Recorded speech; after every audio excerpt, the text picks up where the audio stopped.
আমাদের বাড়ির ভাড়াটিয়ার মেয়ের সাথে যেভাবে একা পেয়ে কাজ করলাম, গল্পটি সম্পূর্ণ শুনলে আপনাদের মেশিন দিয়ে পানি চলে আসবে, আপনারা হাতের কাজ করতে বাধ্য হবেন। তাই হাতের কাজ করার আগে হাতের কাছে অবশ্যই টিস্যু রাখবেন। হ্যালো বন্ধুরা, আজকের এই রোমাঞ্চকর গল্পে আপনাদের স্বাগতম।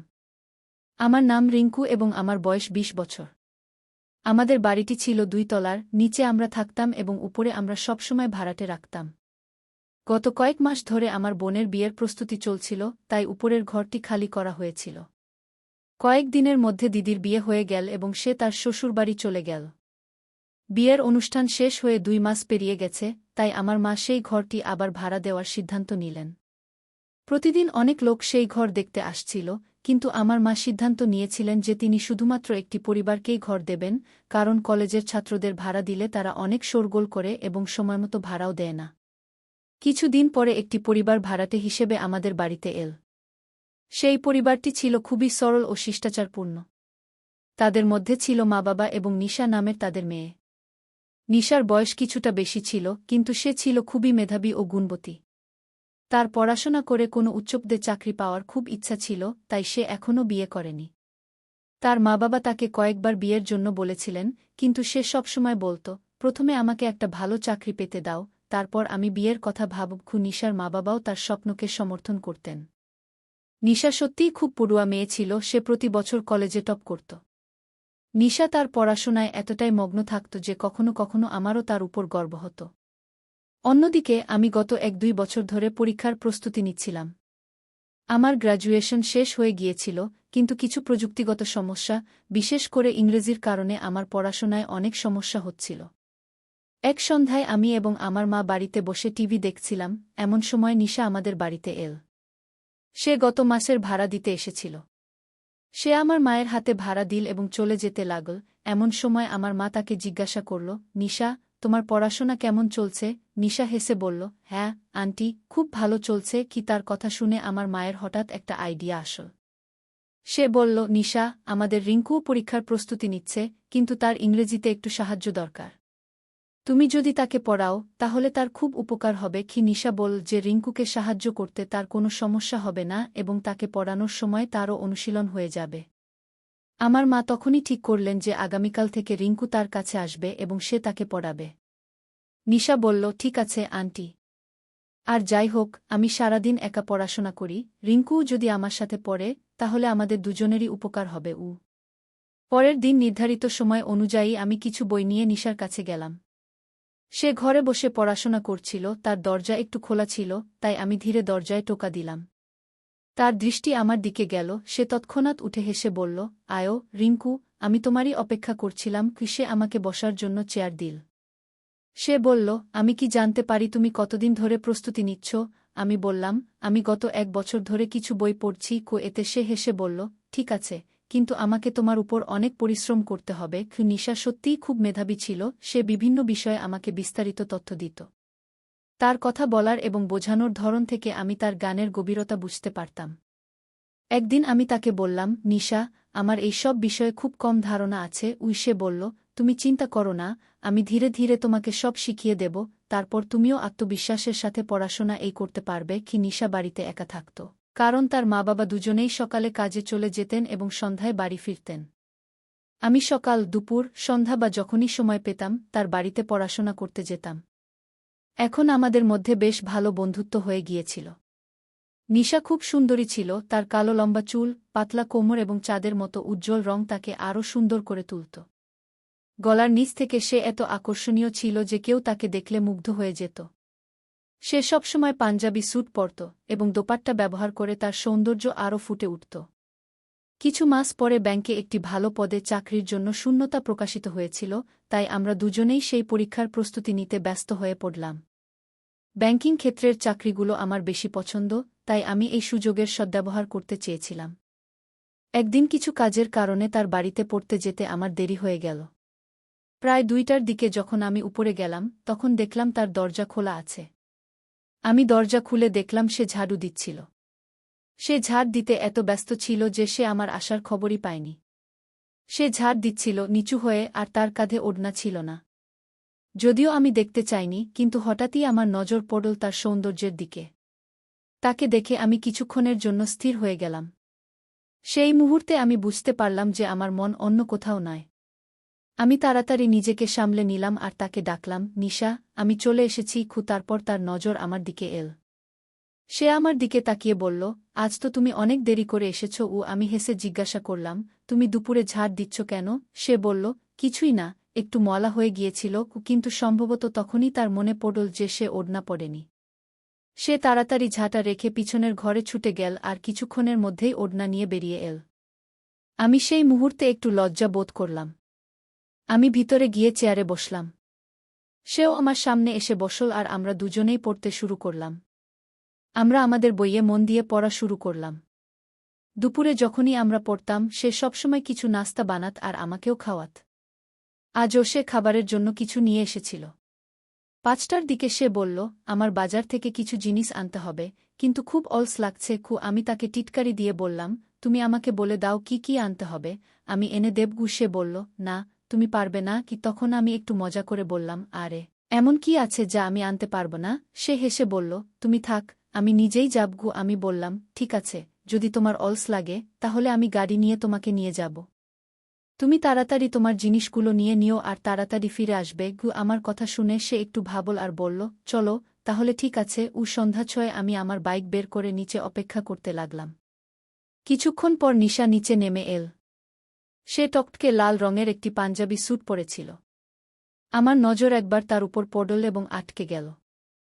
আমি নিজেকে সামলে নিলাম এবং গাড়ি চালু করলাম। সে বসতে যাচ্ছিল, ঠিক তখনই আমি তাকে বললাম, নিশা, তোমার দোপাট্টা ঠিক করে নাও। সে তার দোপাট্টা ঠিক করল এবং দুটি পা এদিক ওদিক করে বাইকে বসে গেল। সে আমাদের দুজনের মধ্যে কিছুটা দূরত্ব বজায় রেখেছিল। আমাদের গ্রামের রাস্তায় অনেক গর্ত ছিল এবং আমার বাইকও পুরানো ছিল, তাই আমরা অনেক ঝাঁকুনি খাচ্ছিলাম। ঝাঁকুনির কারণে কিছুক্ষণের মধ্যেই নিশা তার নরম হাত আমার কাঁধে রাখল। তার স্পর্শে আমি খুব ভালো লাগলাম, কিন্তু আমি আমার পুরো মনোযোগ বাইক চালানোর উপর কেন্দ্রীভূত রাখলাম। আমরা বাজারে পৌঁছলাম এবং সে দ্রুত তার জিনিসপত্র কেনা শুরু করল। সেখানে আমাদের বেশি সময় লাগল না এবং জিনিসপত্র কেনার পর আমরা দুজন বাড়ি ফিরতে লাগলাম। ফেরার সময়ও সে পিছনের সিটে শিশুর মতো বসেছিল, কিন্তু এখন আমাদের মধ্যে দূরত্ব কিছুটা কমে গিয়েছিল। সে আমার এত কাছে বসেছিল যে তার শরীরের সংস্পর্শ আমার পিঠে অনুভব করতে পারছিলাম। সে এখনও তার হাত আমার কাঁধে রেখেছিল, যার ফলে আমার মনে অসংখ্য ভাবনা আসতে শুরু করেছিল।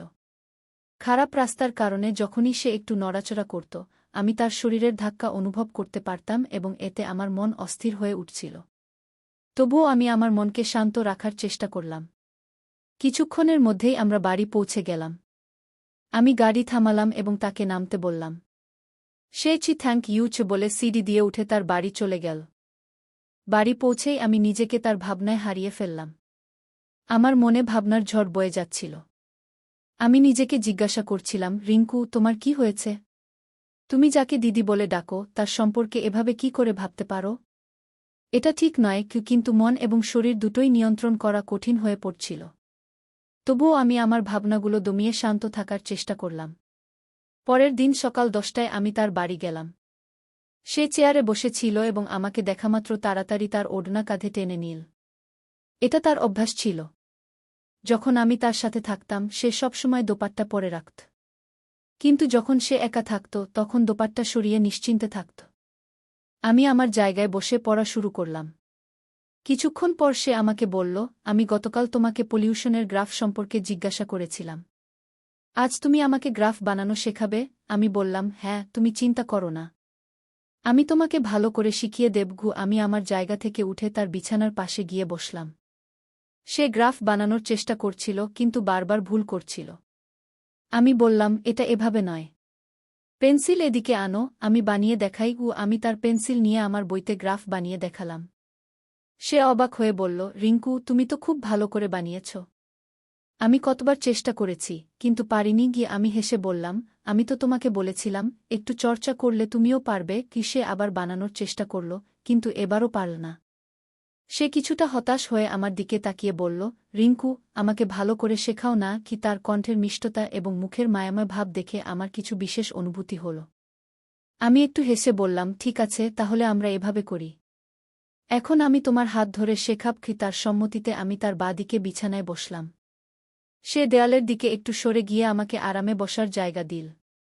আমি তার হাতে পেন্সিল দিয়ে বললাম, এখন তুমি ধীরে ধীরে হাত নাড়াও। সে তার হাত সঠিক অবস্থানে রাখল এবং আমি তার হাতে হালকাভাবে সাহায্য করে পেন্সিল চালানো শুরু করলাম। যত আমি তার হাত নাড়াচ্ছিলাম, আমার কনুই তার গলার নিচের অংশ স্পর্শ করছিল। আমি চেষ্টা করলাম যেন এমন না হয়, কিন্তু এড়ানো কঠিন ছিল। এত কিছুর পরও সে আমাকে কিছু বলল না, কিন্তু তার স্পর্শের প্রভাব আমার মনে গভীরভাবে পড়ছিল। আমি বললাম, যদি হাত খুলে দেওয়া হয় তাহলে সহজ হবে। ঠিক তখন পেন্সিলের মুখ ভেঙে গেল। আমি তার হাত থেকে আমার হাত সরিয়ে নিয়ে বললাম, একটু অপেক্ষা করো, আমি কিচেনে গিয়ে পানি খেয়ে আসি। আমি কিচেনে গিয়ে ঠান্ডা পানি খেলাম, কিন্তু পানি খাওয়ার পরও আমার হৃদস্পন্দন শান্ত হল না। তার প্রতিটি পদক্ষেপ এবং প্রতিটি আচরণের খবর আমার মনে ছিল। ঠিক তখনই রুম থেকে আওয়াজ এল, রিঙ্কু, দ্রুত এসো। এত সময় কেন লাগাচ্ছ? এটা শুনে আমি আবার তার কাছে গেলাম। সে একটি নতুন পেন্সিল নিল এবং তা ভালো করে শান দিল। আমি আবার তার হাতে আমার হাত রাখলাম এবং গ্রাফ বানানো শুরু করলাম। সে চুপ ছিল, কিন্তু তার শ্বাসের ধ্বনি স্পষ্ট শোনা যাচ্ছিল। আমি ধীরে ধীরে তার দিকে তাকালাম এবং দেখলাম সে তার চোখ বন্ধ করে রেখেছে। আমি তাকে জিজ্ঞাসা করলাম, কি হয়েছে? তুমি চোখ বন্ধ করে রেখেছ কেন? তোমার ঘুম পাচ্ছে নাকি? সে চমকে উঠে চোখ খুলে বলল, সরি রিঙ্কু, আমার মন অন্য কোথাও চলে গিয়েছিল। আমি আবার তার হাত ধরলাম, কিন্তু এবার আমার মন আরও অন্যদিকে ছুটছিল। আমার আঙুলগুলি হালকাভাবে তার আঙুল স্পর্শ করল এবং অজান্তেই আমি আমার আঙুলগুলি তার আঙুলের মধ্যে জড়িয়ে দিলাম। সে কিছু বলল না, কিন্তু তার মুখের অভিব্যক্তি থেকে বোঝা যাচ্ছিল যে সে এই অনুভূতি উপভোগ করছে। তার শ্বাসের গতি বেড়ে গিয়েছিল এবং তার হালকা কাঁপুনি আমি স্পষ্ট দেখতে পাচ্ছিলাম। আমি এখন আমার আঙুলগুলি নাড়াচাড়া শুরু করেছিলাম। তার চোখে হালকা উদ্বেগ এবং অজানা আকর্ষণ দেখা যাচ্ছিল। সে মৃদু কণ্ঠে বলল, রিঙ্কু, দয়া করে এমন করো না। তার কথায় কিছুটা বিভ্রান্তি ছিল, কিন্তু তার চোখে ছিল এক ভিন্ন অনুভূতি। ঠিক তখনই সে আমাকে তার দিকে টেনে নিল। তার এই আচরণে আমি কিছুটা বিব্রত বোধ করলাম, কিন্তু তার চোখের সেই অনুভূতি আমাকে থামতে দিল না। সেই মুহূর্তে আমরা দুজন একে অপরের মধ্যে এমনভাবে হারিয়ে গিয়েছিলাম যেন সমস্ত অতীত পিছনে পড়ে আছে এবং আমরা শুধু সেই মুহূর্তেই বেঁচে আছি। ঠিক তখনই আমার নজর পড়ল খোলা জানালার দিকে। আমি ধীরে ধীরে তাকে বললাম, জানালা খোলা আছে, আগে এটি বন্ধ করো। সে হালকা হেসে বলল, তোমার এখনও জানালায় দেখা যাচ্ছে। তার চোখে আমি ভালোবাসা দেখতে পাচ্ছিলাম। বাইরে তীব্র বাতাস বইছিল, কিন্তু সেই ঘরে আমাদের মধ্যে অনুভূতির ঝড় বয়ে যাচ্ছিল। কিছুক্ষণ পরে যখন আমি সচেতন হলাম, আমি খুব লজ্জা পেতে শুরু করলাম। যা কিছু ঘটেছিল তা আমার মনকে গুলিয়ে দিয়েছিল। নিশা নিঃশব্দে সেখান থেকে উঠে পড়ল এবং রান্নাঘরে ছুটে গেল। তার আচরণ থেকে বোঝা যাচ্ছিল যে সেও কিছুটা বিব্রত বোধ করছে। আমি কিছুক্ষণ সেখানে দাঁড়িয়ে থাকলাম। আমি নিজেকে সংযত করতে অনেক চেষ্টা করলাম এবং কিছু না বলে আমার বই সেখানেই রেখে বাড়ির দিকে ছুটে গেলাম। যখন আমি বাড়ি পৌঁছলাম, মা বাথরুমে কাপড় ধুচ্ছিলেন। নলের জল পুরো বাড়িতে প্রতিধ্বনিত হচ্ছিল। আমি সরাসরি শোয়ার ঘরে গেলাম। বিছানায় শুয়ে ছাদের লাগানো ঘূর্ণায়মান পাখার দিকে তাকালাম। পাখা যেমন গোল গোল ঘুরছিল, তেমনি আমার চিন্তাগুলিও ঘুরছিল। আমি অজান্তেই চোখ বন্ধ করলাম এবং কিছুক্ষণ পরে ঘুমিয়ে পড়লাম। কয়েক ঘণ্টা পরে যখন আমি জেগে উঠলাম, বাইরে অন্ধকার হয়ে গিয়েছিল। আমার মনে আবার নিশার কথা আসতে শুরু করল। সে কি অনুভব করেছিল? সে কি খারাপ লাগছে? আমি সব কিছুর দোষ নিজের উপর চাপাচ্ছিলাম। তার নির্দোষ মুখ এবং শান্ত অভিব্যক্তি বারবার আমার মনে আসতে লাগল। ঠিক তখনই মায়ের কণ্ঠ শোনা গেল, বেটা, আর কতক্ষণ ঘুমাবে? সন্ধ্যা হয়ে গেছে। আমি হঠাৎ করে উঠে পড়লাম এবং পরের ঘরে চলে গেলাম। মা বললেন, কি হয়েছে? তুমি এতক্ষণ কেন ঘুমাচ্ছিলে? গত রাতে ঘুম আসেনি নাকি? আমি ইচ্ছাকৃতভাবে হেসে বললাম, হ্যাঁ মা, গত রাতে ভালো ঘুম হয়নি, তাই দিনে ঘুমিয়ে নিলাম। পরের দুদিন আমি নিশার বাড়ি যাইনি এবং সেও আমাকে ডাকেনি। আগে যখনই আমি তার বাড়ি যেতাম না, সে সবসময় আমাকে ডাকত। কিন্তু এবার সে চুপ ছিল। এসব কিছু আমাকে খুবই বিচলিত করছিল। আমি আমার বেশিরভাগ সময় বাড়িতেই কাটাচ্ছিলাম। মা একবার জিজ্ঞাসা করলেন, কি হয়েছে? দুদিন ধরে তুমি পড়াশোনা করতে নিশার কাছে যাচ্ছ না? আমি শুধু কোনো অজুহাতে তাকে শান্ত করলাম। তৃতীয় দিন সকালে আমি বাগানে গাছপালাকে জল দিচ্ছিলাম, তখন অজান্তেই আমার নজর উপরের তলায় পড়ল। নিশা সেখানেই দাঁড়িয়ে ছিল এবং তারও নজর আমার দিকে ছিল। কিন্তু আমাকে দেখামাত্র সে তাড়াতাড়ি নজর সরিয়ে নিল। কিছুক্ষণ পরে আমি আবার তাকালাম, সে এখনও সেখানেই দাঁড়িয়ে ছিল, কিন্তু এবার তার নজর আমার দিকে ছিল না। ঠিক তখনই আমার মা বাইরে বেরিয়ে এলেন এবং তার নজর নিশার উপর পড়ল। তিনি নিশাকে বললেন, কি ব্যাপার নিশা? দুদিন ধরে পড়াশোনা বন্ধ?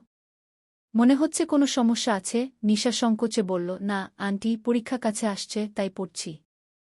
আর রিঙ্কু বলে তার মাথা ব্যথা করছে, তাই সে আসেনি। খিমা আমার দিকে ফিরে জিজ্ঞাসা করলেন, কি হয়েছে তোমার? তুমি আমাকে কিছু বলনি কেন?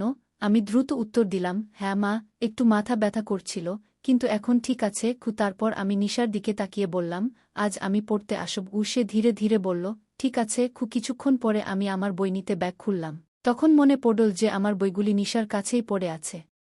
তাই আমি ইচ্ছাকৃতভাবে এমন একটি বই নিলাম যা খুব কাজের ছিল না। সেটি হাতে নিয়ে নিশার বাড়ি যাওয়ার জন্য সিঁড়ি বেয়ে উঠতে লাগলাম। নিশা যেমন সবসময় তার পড়াশোনা করছিল, আমি শান্তভাবে বসে রইলাম। আমি তার দিকে তাকালাম এবং বললাম, নিশা গু।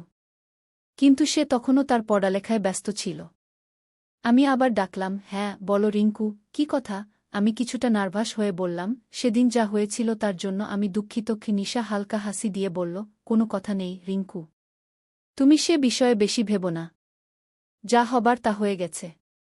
এখন সব ভুলে পড়ায় মন দাও। নিশার এই বুদ্ধিমত্তা আমাকে খুবই হালকা করে দিল এবং এতে তার প্রতি আমার সম্মান আরও বেড়ে গেল। আমি চুপচাপ পড়া শুরু করলাম। কিছুক্ষণ পর সে বলল, রিঙ্কু, তুমি সে বিষয়ে বেশি ভেবা না। আগামী মাসে আমাদের পরীক্ষা দিতে হবে। এখন শুধু নিজের পড়ায় মন দাও। এবার আমাদের পাস করতে হবে। এরপর আমরা দুজনেই সত্যিই মন দিয়ে পড়া শুরু করলাম। সে আমাকে সবভাবে সাহায্য করত এবং উৎসাহ দিত। কিন্তু আমার মনে তার প্রতি অনুভূতি বাড়তেই থাকল। সে আমার খুব পছন্দ হয়ে গেল। পরীক্ষার আর মাত্র 7 দিন বাকি ছিল। সেদিন আমি নিশার কাছে গেলাম এবং সাথে একটি গোলাপ ফুল নিয়ে গেলাম। পড়ার সময় আমি অনেক ভেবেছি যে তাকে ফুল দেব কিনা। শেষে সাহস করে আমি তাকে গোলাপ ফুল দিলাম। সে নিচে তাকিয়েছিল, কিন্তু যখন সে আমার হাতে গোলাপ দেখল, তার মুখে হালকা হাসি ফুটে উঠল। সে হেসে বলল, থ্যাংক ইউ, এবং আমার হাত থেকে ফুল নিল। তার প্রতিক্রিয়া দেখে আমার আত্মবিশ্বাস বেড়ে গেল। আমি সাহস করে বললাম, নিশা, আমি তোমাকে কিছু বলতে চাই। আমি বয়সে তোমার থেকে কিছু বছর ছোট, কিন্তু তুমি আমার খুব পছন্দ হয়ে গেছ। নিশা কিছুক্ষণ ভেবে শান্ত স্বরে বলল, রিঙ্কু, আমিও তোমাকে পছন্দ করি। এ কথা শুনে আমার হৃদয় আনন্দে ভরে গেল। আমি নিজেকে সপ্তম আকাশে অনুভব করছিলাম। আমি আনন্দে নিশাকে জড়িয়ে ধরলাম। কিন্তু নিশা তাৎক্ষণিকভাবে গম্ভীর হয়ে বলল, রিঙ্কু, আমাদের এখন পরীক্ষা নিয়ে চিন্তা করা উচিত। পড়ালেখা শেষ হলে আমরা আবার এই বিষয়টি নিয়ে আলোচনা করতে পারি। এরপর আমরা আরও কঠোর পরিশ্রম করতে শুরু করলাম। আমরা দুজনেই পরীক্ষায় অংশগ্রহণ করলাম এবং ভালো ফলাফল অর্জন করলাম। কয়েকদিন পরে আমাদের পরিবারগুলো উভয়ই ভর্তি হওয়ার কনফার্মেশন পেল। আমাদের মা-বাবা খুব খুশি ছিলেন। আমার বাবা বললেন, নিশাকে ধন্যবাদ জানাতে হবে। যদি সে না থাকত, তাহলে তুমি এমন ভালো ফলাফল করতে পারতে না। এই সময় আমার মা একটানা মজা করে বললেন, তিনি আর কেউ নন, নিশা আমাদের বাড়ির বউ হবে আর রিঙ্কু তার স্বামী হবে। তোমরা কেন তাকে দিদি ডাকছ? এই কথায় আমাদের দুই পরিবারের সবাই হাসতে শুরু করল। আমি বাইরে চলে গেলাম এবং নিশা লজ্জায় ঘরে ঢুকে পড়ল। এইভাবেই আমাদের সুন্দর গল্পের এক নতুন অধ্যায় শুরু হল। বন্ধুরা, তোমরা মনে হয় আমাদের আজকের ছোট গল্পটি কেমন লাগল? দয়া করে কমেন্টে জানান এবং ভিডিওটির লাইক দিন, চ্যানেলটি সাবস্ক্রাইব করুন।